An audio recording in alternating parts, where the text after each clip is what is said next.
कभी सोचा है कि कुछ लोग बहुत ज़्यादा कसमें क्यों खाते हैं? क्या ऐसा हो सकता है कि ऐसे लोग अपने दोस्तों के प्रति अधिक वफादार, स्पष्ट और ईमानदार हों? चलिए समझते हैं इसके पीछे की साइकोलॉजी को। कई स्टडीज ये सजेस्ट करती हैं कि बार बार कसम खाने और वफादारी के बीच एक संबंध है।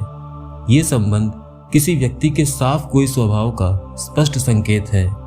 ऐसा व्यक्ति जो बातों को घुमा फिरा कर नहीं कहता और संभवतः वो आपके फ्रेंड सर्किल का सबसे वफादार व्यक्ति होता है, जो ईमानदारी को सबसे अधिक महत्व देता है। तो अगली बार जब कोई व्यक्ति बहुत ज़्यादा कसमें खाए तो याद रखें कि ये उसकी ईमानदारी का संकेत हो सकता है।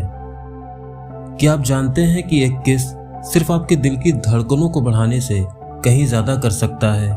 जब आप किसी के साथ होंठ मिलाते हैं तो आपकी हृदय गति बढ़ जाती है और इससे आपके मस्तिष्क में ऑक्सीजन का प्रवाह भी बढ़ जाता है। ये शारीरिक प्रतिक्रिया न केवल आपको अधिक सतर्क और जीवित महसूस कराती है, बल्कि ये आपके कॉग्निटिव फंक्शन में भी सुधार कर सकती है।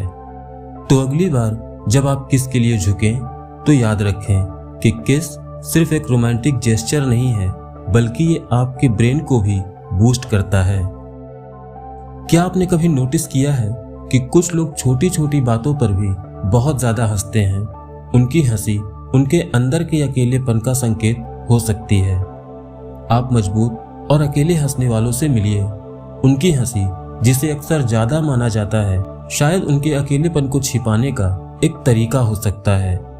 ये एक दिलचस्प विरोधाभास है। मानसिक शक्ति और अकेलापन एक दूसरे से जुड़े होते हैं, फिर भी उनकी मानसिक मजबूती अक्सर और भी बुरे सपनों को आमंत्रित करती है, जो उनकी सहनशीलता का प्रमाण है।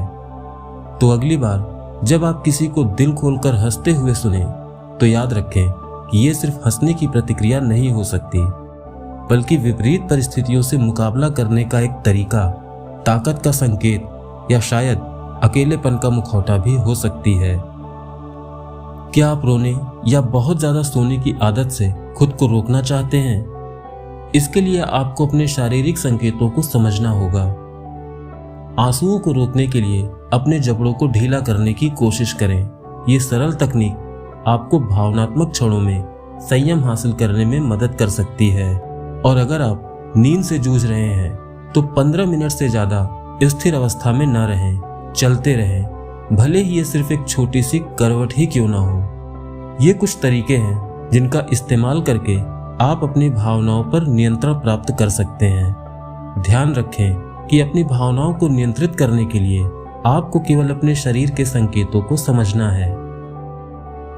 क्या आपने कभी सोचा है कि मनोविज्ञान का बहुत ज्यादा अध्ययन करने से आपके मन पर क्या प्रभाव पड़ता है?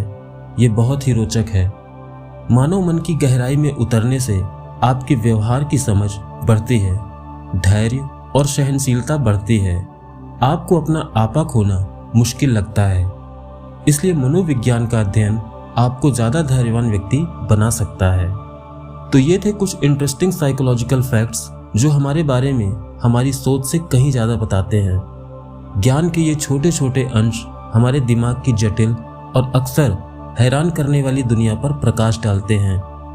मानव मन की इस यात्रा में हमारे साथ जुड़ने के लिए आपका धन्यवाद।